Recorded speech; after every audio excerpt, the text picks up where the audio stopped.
Sir ಹಿರಿಯ ಶಾಸಕರು ದೆಹಲಿಗೆ ಬಂದಿದ್ದು ಅವರ ಒತ್ತಾಯ ಮಾಡ್ತಿದ್ರು ಕ್ಯಾಬಿನೆಟ್ ಏನಿಲ್ಲ, ಅದೆಲ್ಲ ಅವ್ರಿಗೆ ಬಿಟ್ಟಿದ್ದು ಪಾಪ ಅವರೆಲ್ಲ. ಬಟ್ ಯಾವುದೋ ತಂಡ ಅಂತ ಹೇಳ್ತಿರಲ್ಲ, ಯಾವ ತಂಡನೂ ಇಲ್ಲಿಲ್ಲ. ಸಿದ್ದರಾಮಯ್ಯ ತಂಡನೂ ಇಲ್ಲ, ಡಿ ಕೆ ಶಿವಕುಮಾರ್ ತಂಡನೂ ಇಲ್ಲ. ಸಿದ್ದರಾಮಯ್ಯನವ್ರು ಹೇಳಲಿ ನನ್ನ ತಂಡ ಇದು ಅಂತ, ಆಗ ಒಪ್ಕೋಬೋದು. ಸಿದ್ದರಾಮಯ್ಯನವ್ರು ಹೇಳ್ತಾ ಇಲ್ಲ, ನಾನು ಹೇಳ್ತಾ ಇಲ್ಲ. ಸಿದ್ದರಾಮಯ್ಯನವ್ರು ಮುಂಚಿತವಾಗಿ ಜಯಚಂದ್ರ ಬಂದಿದ್ರಪ್ಪ, ಸಿದ್ದರಾಮಯ್ಯ ತಂಡ ಅಂತ ಹೇಳೋಕ್ಕಾಯ್ತಿದೆ. 78ರಲ್ಲಿ ML ಆಗಿದ್ದರು. ಅವರೇನು ಪುನರ್ರಚನೆಗೆ ದೆಹಲಿ ಹಂತಕ್ಕೆ ಬರುವಂತಹ ಪರಿಸ್ಥಿತಿ ಅವ್ರು ಚೀಫ್ ಮಿನಿಸ್ಟರ್ ಅದಕ್ಕೆ ಉತ್ತರ ಕೊಡ್ತಾರೆ. ನೋಡಪ್ಪ, ಇವತ್ತು ಬೆಳಗ್ಗೆ ಅದು ಯಾವುದೋ ಪೇಪರ್ಲೆಲ್ಲ ಬರೆದಿದ್ರು ಪಾಪ. ಜಮೀರ್ ಹತ್ರ ಮಾತಾಡೂ ಇಲ್ಲ, ನಾನು ಹತ್ರ ಮಾತಾಡೂ ಇಲ್ಲ.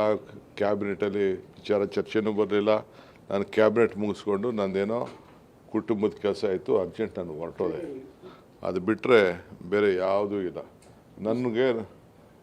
ಆ ವಿಚಾರದಲ್ಲಿ ಯಾವ ಸಲ ಹೈಕಮಾಂಡ್ ಏನು ಹೇಳಿರ್ತಾರೆ, ನಾನು ಚೀಫ್ ಮಿನಿಸ್ಟರ್ ಕೆಲವು ವಿಚಾರ ಮಾತಾಡಿದ್ದು, CM ಕೆಲವು ನಿರ್ಧಾರಗಳು ತೆಗೆದುಕೊಂಡಿದ್ದಾರೆ, ಪಕ್ಷ ಕೆಲವು ನಿರ್ಧಾರ ತೆಗೆದುಕೊಂಡಿದೆ, ಇಷ್ಟೇ. ಮುಸ್ಲಿಂ ನಾಯಕರು ಟಾರ್ಗೆಟ್ ಆಗ್ತಾ ಇದ್ದಾರೆ.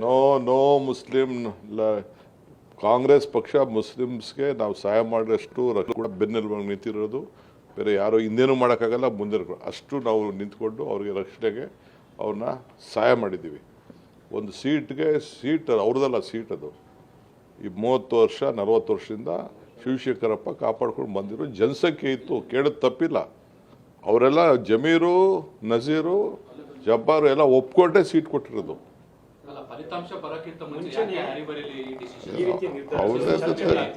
ಕೆಲವು ರಿಪೋರ್ಟ್ಸ್ ಬಂದಿದೆ, ಆ ಪ್ರಕಾರ ತೀರ್ಮಾನ ಮಾಡಿದ್ದಾರೆ.